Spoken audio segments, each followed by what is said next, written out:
All right. Hello, everyone. Welcome to our podcast, Resource Potential. In this podcast, we talk to and hear the stories of professionals and entrepreneurs spanning a variety of different industries and specialties. You get to learn about the businesses they run or are part of, as well as gain some valuable advice that you can take forward into your business or career. Now a little about ReSourceYYC. We are a co-working space for professionals in downtown Calgary, offering private offices, dedicated desks, meeting spaces, and unique drop-in plans. We also offer virtual office services for those needing a professional mailing address. So if you're in the west end of downtown, come check us out. So now I'll turn it over to Ron, who's talking to Davis and Ian from Wrapped Media. Thanks, Shelby. I appreciate everybody joining us today for this podcast. We have another chance to actually just profile some of the clients in ReSourceYYC, and we have an exciting company today, Wrapped Media, who are doing some cool things. Actually, we're just proud to be able to talk about it there. So thanks, Davis and Ian, for joining us today. Yeah, thanks so much for having us. Yeah, of course. Thank you. Yeah, and so I know just a little bit about Wrapped. Your marketing company that focuses on wrapping personal vehicles kind of as moving billboards, and you really connect advertisers with the gig economy of vehicle marketing. So maybe do one of you guys just want to give us a little overview of the company, and then we'll learn a bit about you guys as well. Yeah, absolutely. Ian, I can take this. So For sure. A little bit about the company. So we essentially are a moving out of home advertising company. And what we do is we essentially give brands and agencies a super unique opportunity to advertise utilizing the gig economy, like you were saying, Ron. Typically, our campaigns typically they have three components. One is we wrap Uber, Skip the Dishes, DoorDash vehicles and advertisements for brands. And then these folks go out and drive a lot. So our minimum is like 500 kilometers, but often these drivers are going double, triple, quadruple that. DoorDash drivers are in their cars 8 to 12 hours per day. Second thing we do is we bring vehicles to events to take over them. So these events can be like Flames games because, we're in Calgary, but it also can be like Blue Jays games, Canucks games. We actually just swarmed a conference in Seattle that's for medical professionals. So we can bring vehicles to events. Last thing we do is we layer on experiential elements to campaigns. So we might have advertisements in vehicles or actually have our drivers hand them out. So they really bring campaigns to life. So that's typically how we operate and what we do. That's amazing. So basically, every moving vehicle out there becomes a potential Wrapped marketer, advertiser for you. Yeah, everyone definitely could. Yeah, we've done some cool stuff. Like we full wrapped a Jeep Wrangler, Wow, a Dodge Charger, which looked fantastic. I think we have an Audi too. Ian, do we have any other like super cool vehicles in the fleet right now?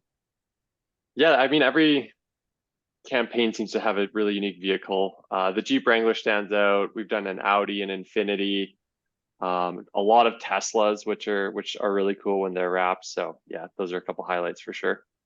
so tell me a bit, how in the world, so had you guys worked together before, or how did you guys come together? And maybe just tell us a bit about yourselves and how you came together on this company. So it seems like somewhere along there this way, two guys with a great idea got together and started a company. So maybe Ian, start with yourself. How did you end up getting together on this? Yeah, it's a kind of a funny story. Davis and I are both from Kelowna, British Columbia originally. So we grew up in the same city. We played a lot of sports together. Davis and I were on the same football team for a number of years. So we have like some hilarious stories of running drills together in practice, tackling each other, probably leading with our heads when we shouldn't have been, maybe ringing each other's bells from time to time. But no, Davis and I sort of met actually back, middle school, high school playing sports. I then came out to Calgary, studied at the U of C. Davis and I weren't really crazy in touch at that point in our lives. And then I started working at an advertising agency when I first graduated. And we focused similarly on out-of-home advertising. We ran digital. And then I, was able to work with clients, build these different campaigns, and also just became familiar with the business model. I think that was the biggest thing for me was just understanding how to run an advertising company and what it took to run an advertising company. And we did a lot of conferences, trade shows, and I'd heard about this concept of vehicle wrap advertising. And in the back of my head, I was always like, you know, especially down in the US, it was starting to blow up. And I was like, why isn't anyone doing this in Canada, or at least doing it, you know, sort of how they're doing it down in the US? So yeah, about a year and a half ago now, approached Davis with the opportunity. I'll let him fill you in on his side of the story as well. And obviously we'd been friends for a while at that point, and you know, the timing was sort of just perfect for us, and we ultimately started this company together. Well, Davis, what's your side of this story? Well, that's all. I mean, that's all good stuff. I mean, starting from the beginning, we were actually in the same baby class, so like we were literally like babies, and our parents were there together with us. I remember football when we were 13. We were running a drill, and we both ran head on, and this is so vivid in my memory. I just remember like hitting him and then being like, "Oh my, I am so dizzy." So I don't remember much from my football days, but I do remember that. And I think, yeah, like all very similar. So I had just finished at DoorDash. I was there for 5 years. And after I was done DoorDash, I took some time off and went traveling, and I was in Colombia, and Ian starts up a Facebook group chat with me, Ian, and another buddy, and says, "Hey, like I saw this idea. Should we do this?" And at the time I'm like, you know, I'm not even thinking about this right now. You know, I'm enjoying my time traveling. But the more that we talked about it, the more that we liked it, because it's a proven concept. It really leverages Ian's experience with out-of-home advertising, leverages my experience with the gig economy because I worked at DoorDash, and it felt like something we could just do right off the bat. You know, like we can build a deck, we know how to deliver on the product, we could start selling this right away. So I think it really did leverage our skill set. So when I got home, we started and, you know, started really working on this, or started kind of working on it in April, May, and then June, July of last year, really started to ramp it up. So it's been a little over a year. Wow. So it's been a slow burn from right when you're babies, but things are ramping up fast. And the founders, you know, it's interesting founder stories, because a lot of times just figuring out how to work together is part of founding a company. So it sounds like you guys got some of that covered. You already know each other, know how to work together. How do you guys divide up? So when you started the company, how did you actually divide and conquer this great opportunity? I'll let you take this one, Dave. Yeah, like I think initially it was just figure it out. Like there was so much we just had to figure out. So I wouldn't say there was much like there wasn't a very clear roles and responsibilities. And I don't think even today there is that much roles and responsibilities. Like we both need to be consistently selling campaigns. Yeah. We both need to be consistently delivering on campaigns. So when we sell a campaign, we need to make sure vehicles get on the road on time, high quality advertisements, all those great stuff. I would say Ian has a particular eye for marketing, like brand, like the brand and the artistic components, but also like the mechanical components of what you need to do to be a good marketer. So I think he definitely takes a lot more of that. So yeah, but it's so early that like we both need to be doing like the core stuff to build a business, you know? Yeah, you know, once anyone who's come from a big company, is sometimes a shock startups, because you really do have to do everything, right? Totally. Yeah. It's like, oh, you know, we haven't followed up an accounts receivable. And we're like, okay, like I'm now accounts receivable today. I'm also accounts payable, payroll too, you know, like it's everything. So I'm gonna ask you a little more about some of the learnings, but how do you target your first clients, and where did you start on this? Yeah, it was definitely a little bit of spray and pray initially, I would say. I think one of the major benefits is Davis and I both have pretty strong sales backgrounds. So, and especially too, like Davis has a really robust knowledge in terms of leveraging technology to help us sell more efficiently. So stage one was really building, you know, a really baseline technology stack that will allow us to like send emails and connect with people on LinkedIn and all of that. And once that was built out, it was just a lot of trial and error, like trying a specific industry, reaching out to contacts in that industry, and just trying to capture some of the low-hanging fruit from people that might be interested. That was a big part of it. We also Davis especially would go drive around Calgary, look and see who's advertising on buses, advertising on billboards, keep the radio turned on, who's advertising on the radio, write all those names down, follow up with those businesses directly. So I think initially that was it. And even to this day, I mean, it's a big part of our strategy is still LinkedIn, still cold emails, kind of old fashioned sales tactics.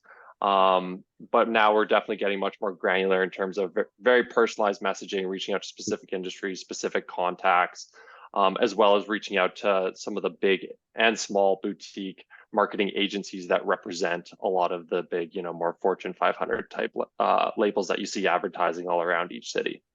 So, and you started out in Calgary then and gone from there? Yeah, I think our initial thought was we'll start locally, just because we're based here. The contacts that we need to connect with will be local. It'll allow us to put a face to the name, shake some hands, and getting that first deal will likely be, much easier locally versus trying to sell to someone in Montreal or Toronto or that sort of thing. And that's sort of the way it played out, but we also quickly realized that Toronto, Montreal, Vancouver are definitely the meccas for out-of-home advertising in Canada. So we quickly shifted our strategy to be much more broad in terms of reaching out to people all across the nation. And now we have campaigns active in all markets: Montreal, Toronto, Vancouver, Calgary, Edmonton, and then small markets like Airdrie, Okotoks, Surrey, Langley, Cochrane. Oh, wow. So yeah, it's all across Canada now. So how have you seen? So it's always exciting to get your first clients, but it sounds like you're actually starting to land some even national clients and big city clients. So what have you found? What generally, when you start a new startup, you're trying to solve a problem for a customer, but did you find that they understood it right away what you're doing, or did you have to do a lot of explaining? I think our clients that gravitated toward this product initially already had perception. It was already integrated in their marketing in terms of they used out of home, whether it was billboards, whether it was transit, whether it was a bus stop shelter. I'd say our initial clients already saw a ton of value in out of home advertising, and this was a new channel that allowed them to deploy their message in a more memorable, impactful, and creative way. So I would say, and Dave, correct me if I'm wrong, but I would say like a lot of our clients, especially first-time clients, already have been leveraging out of home and see a ton of value in it. Yeah, absolutely. Did they so it's interesting because normally you try to differentiate yourselves from other companies, but you guys were kind of first to market in Canada on this stuff. So have you found it a wide open blue space, or is it pretty competitive? It's still very competitive, I'd say. I think in general, we don't really have like a direct competitor, quote unquote, but the out of home space in general is very competitive. It's very relationship oriented. So, there's players that have been here like Outfront and Pattison and a number of others that just have, such a strong Rolodex, great relationships with vendors. And there's already a certain level of familiarity and brand associated with those labels. So for us, it's about becoming reputable, becoming, viewed as a legitimate player in the Canadian out of home space. And, that takes time, but it's. Yeah, I was gonna say you landed some clients. So what made them choose you? You guys sound like you're a little different though. What makes you special? I think some of the big things that differentiate us is our ability to target a specific type of consumer. So because we're working with gig economy drivers and specifically rideshare and food delivery, I think there's a really natural fit with quick service restaurants who want to advertise on food delivery drivers. So an example would be if someone's dropping off a pizza and it's getting delivered in a vehicle branded in Taco Time. That's a really unique engagement that the consumer is going to have when they see a pizza getting delivered, but it's being delivered in a Taco Time vehicle. That's memorable. So I think brands have gravitated towards sort of that conquest, that unique interaction consumers are going to have with these vehicles. And then the other thing I think is these swarms, where we're actually bringing vehicles to events. Because we're dealing with private independent contractor drivers, our creative and our inventory is very agile. So we can bring it to an event where, you might have to spend a hyper premium on a billboard that you want near that specific venue. However, we can just say, hey, drivers, will pay whatever to go and just drive circles around the venue when people are walking and whatnot to a Flames game, a Leafs game, whatever it might be. I'm going to pay so I think more. That agility is a big part of it. I'm gonna be paying more attention to these vehicle swarms now, I think, when I go to stuff. Hopefully you see one. Take a picture and send it to us. Yeah, a bit of your handiwork there. Yeah. Hey, so Davis, you've been in the office. I'm curious. So, things have changed so much in the last few years around, coming out of the pandemic and labor and growing companies and people. And met a few of your staff. You got some pretty cool people. How are you finding growing your company and getting staff? Yeah, it's interesting. Yeah, it's with staff. I find it's like, I think what we found is that one great, like you need excellent people initially, and one excellent person is worth so many people that are like good or like average. Like it's just, so I think for us, something that's super interesting is like when we try to find people, like referrals are so important.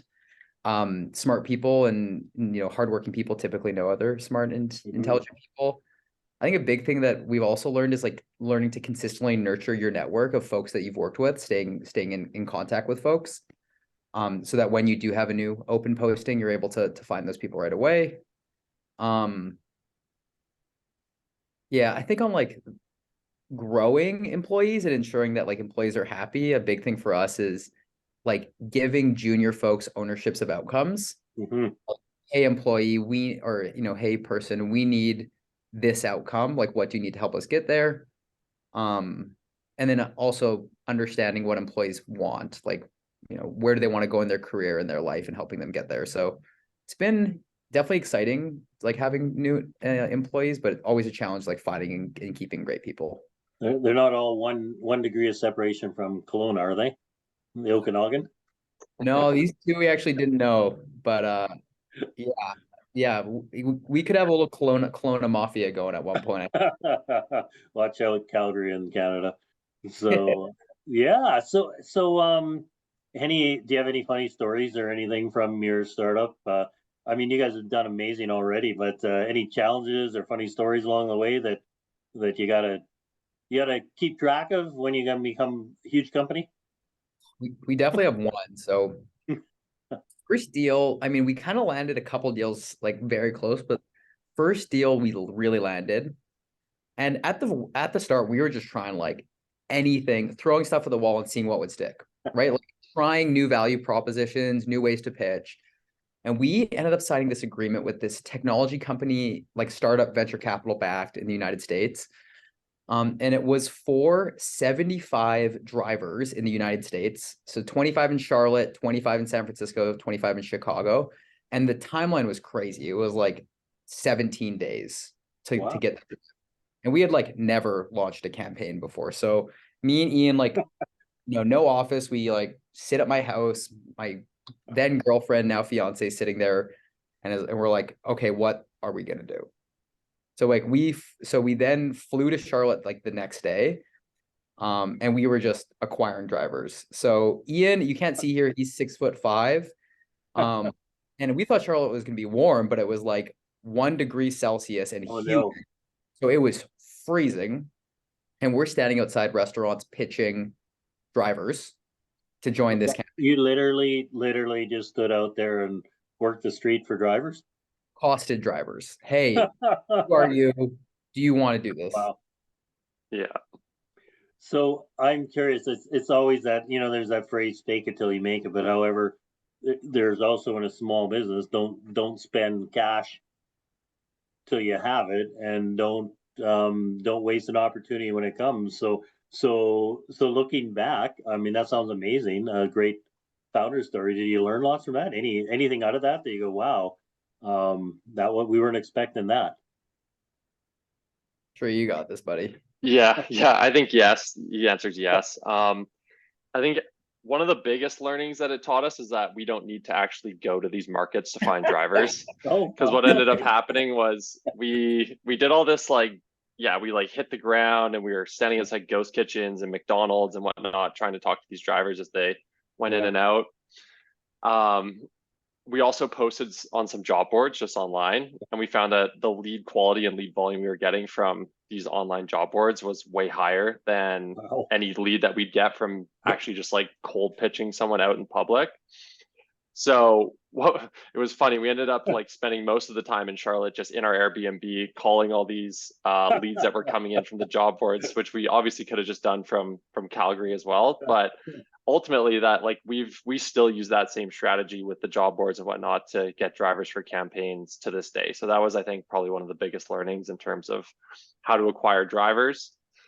And I think it also just taught us, like, our backs were against the wall. We needed to deliver on this campaign, and we just sort of adopted a very much get it done mindset right in that moment. And that's a mindset, again, that we still use to this day. Like when push comes to shove and we need to get something done and our backs are against the wall, we know what it takes to just like go all in on a project until it's good and ready to go. So I think those are probably my two biggest takeaways from it.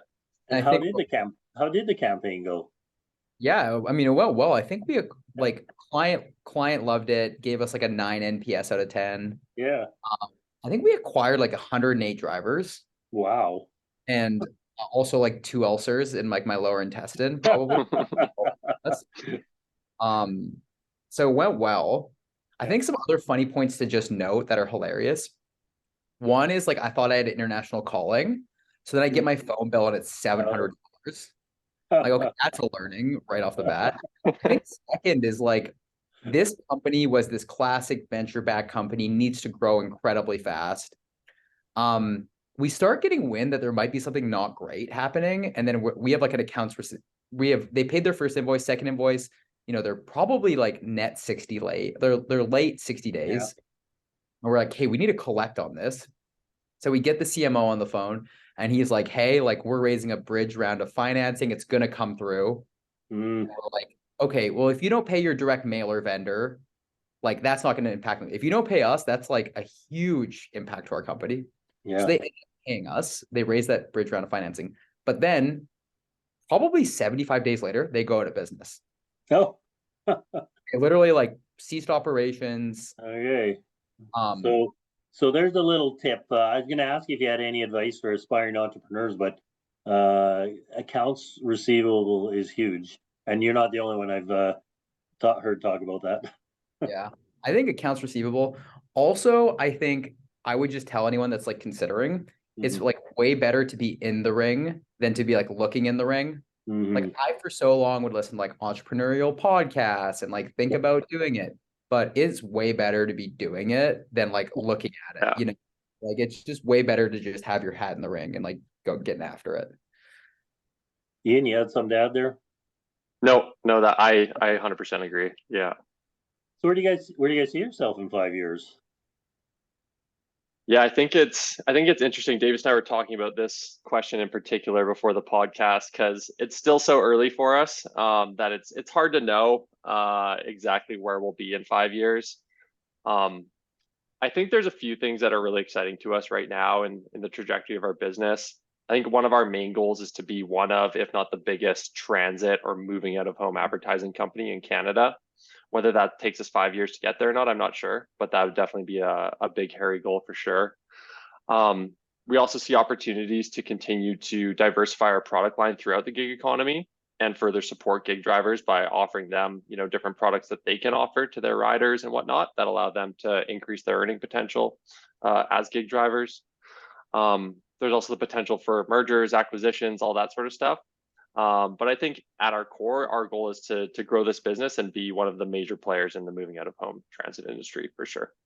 Good. Well, so far a great start, and it's exciting to hear about what you're doing, and we're thrilled to have you at ReSourceYYC. Hey, so is there anything we didn't talk about that people should know about your business in case they do wonder? How do they contact you if they actually want to have a swarm at some event, a rap swarm? Yep. Best way to contact us probably by email, or you can jump on our website. My email is ian@wrappedmedia.ca, and then Davis is davis@wrappedmedia.ca, and then our website's wrappedmedia.ca. There's a couple different forms people can submit to get in touch with us there. But yeah, email, website, probably the best for sure. So I think we'll, of course, on this podcast, we'll share your links as well. So good. Any final words, Ian? Nothing from me. Good. Thank you for having us. Yeah. Yeah, well, I'm glad we could. Davis, any final words? We just we love ReSourceYYC, and we're not paid to do this at all. Actually, on the contrary, we actually pay to be a part of ReSourceYYC, but we absolutely love it. Like, space is fantastic. People here are great. Yeah, it's a really phenomenal facility. So anyone that's looking for a place to stay, like, we are definitely big promoters. So thanks so much. They have the best stocked fridge with bubblies, pops, water, whatever you fancy, they have it. So You betcha. And there's the odd little one that contains alcohol, so it makes beers with beers on Thursdays okay. So Yeah. good. Well, thank you guys very much, and I will. I appreciate the plug for ReSourceYYC, and a little shout out for Rosemary and Shelby. Actually, it's we're same with you. Getting great staff. Great staff makes all the difference, and there's some great people at ReSourceYYC, including you guys. So come on down, check it out, and meet the guys from Wrap Media. And thanks again for telling your story. Thanks, guys. It was great hearing from you. And yeah, thank you for saying such nice things about it. We try so hard to keep the fridges stocked, as you say. Good. Okay, thanks again. Bye, everyone. Thank you so much. See ya.